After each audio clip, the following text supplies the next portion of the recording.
बीमार माँ। माँ अस्पताल में एक बेड पर पड़ी थी। अस्पताल के बरामदे में उसके 2 बेटे और एक बेटी चिंता में टहल रहे थे।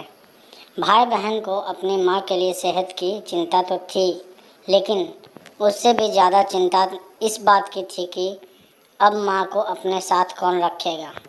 जब तक माँ स्वस्थ थी, वह इन तीनों से अलग अपने पुराने घर में रहती थी, लेकिन अब ऐसा करना खतरे से खाली नहीं होता, और ऐसा करने से समाज में तीनों बेटे बेटियों का नाम भी खराब होता। लोग कहते कि देखो कैसी औलादें हैं, बीमार माता को अकेला रहने के लिए छोड़ दिया। 1 घंटे से बिना कोई बातचीत किए वह तीनों अपने अपने विचारों में खोए हुए थे। फिर बहन ने चुप्पी तोड़ते हुए अपने बड़े भाई की तरफ देखते हुए कहा, भैया आप बड़े हैं, इसलिए आपका कर्तव्य है कि माँ को ज़रूरत के समय आप रखें और उनकी देखभाल करें।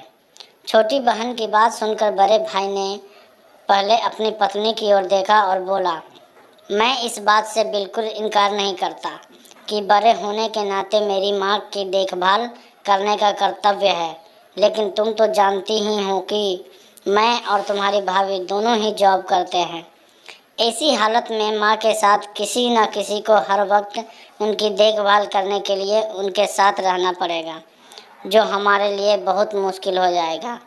बहन, तुम तो पूरा दिन घर ही रहती हो, तुम माँ को अपने साथ क्यों नहीं रखती? पैसों की चिंता मत करना, जो भी खर्चा आएगा मैं दे दूँगा। सुशील भैया, आप तो जानते ही हैं कि मैं माँ से कितना प्यार करती हूँ, पर आप यह भी जानते हैं कि मेरे ससुराल वाले कैसे हैं। मैं यह बिल्कुल बर्दाश्त नहीं कर पाऊँगी कि कोई मेरी माँ को और मेरे भाइयों को भला बुरा कहे। इसलिए अच्छा यही होगा कि माँ को अनिल भाई के यहाँ रखा जाए। बड़े भाई सुशील ने भी छोटे भाई अनिल के यहाँ माँ को रखने के लिए सहमति जताई। आप यह कैसी बातें कर रहे हो? क्या आपने नहीं देखा है कि माँ कभी भी मेरे घर 2 दिन से ज़्यादा रही ही नहीं है? उसका मेरे यहाँ मन लगता ही नहीं है, फिर कैसे वह इतने दिन मेरे घर रह पाएगी? छोटे भाई ने अपनी असहमति जताते हुए कहा। इससे पहले कि इस चर्चा का कोई नतीजा निकल पाता, एक नर्स वहाँ दौड़ते हुए आई और कहने लगी, क्या आप ही वार्ड नंबर 4 में भर्ती मरीज के रिश्तेदार हैं? आपको डॉक्टर साहब अंदर बुला रहे हैं। सभी घबरा गए और दौड़ते हुए डॉक्टर के पास पहुँचे। डॉक्टर ने उनसे हाथ जोड़ते हुए कहा, आई एम सॉरी, मैं आपकी माताजी को नहीं बचा पाया। डॉक्टर की इस खबर ने सबके चेहरे पर झूठी मूठी दुख की परत तो चढ़ा दी थी, पर सभी के दिल के किसी कोने में इस बात की खुशी भी छुपी हुई थी कि अब उन्हें माँ को नहीं संभालना पड़ेगा और माँ की वजह से उन्हें परेशान नहीं होना पड़ेगा।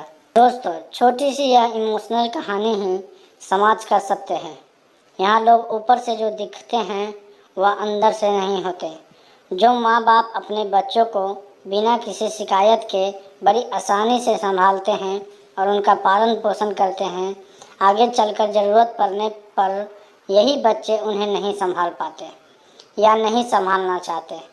बच्चों को यह बात नहीं भूलनी चाहिए, जैसा वह बोएंगे वैसा ही तो काटेंगे। अगर आज वह अपने माँ बाप के साथ बुरा बर्ताव करते हैं तो उन्हें यह याद रखना चाहिए कि उनके बच्चे भी बड़े होंगे और वह भी बूढ़े होंगे।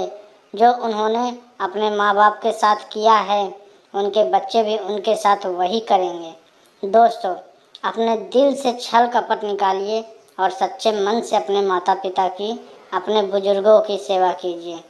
आपने इस कहानी को पूरा पढ़ा, इसका मतलब है आपको ऐसी इमोशनल कहानियाँ पसंद हैं। ऐसी और भी कहानी पढ़ने या सुनने के लिए लाइक, शेयर, कमेंट और सब्सक्राइब करें। फिर मिलेंगे एक नई कहानी, एक नई शिक्षा के साथ।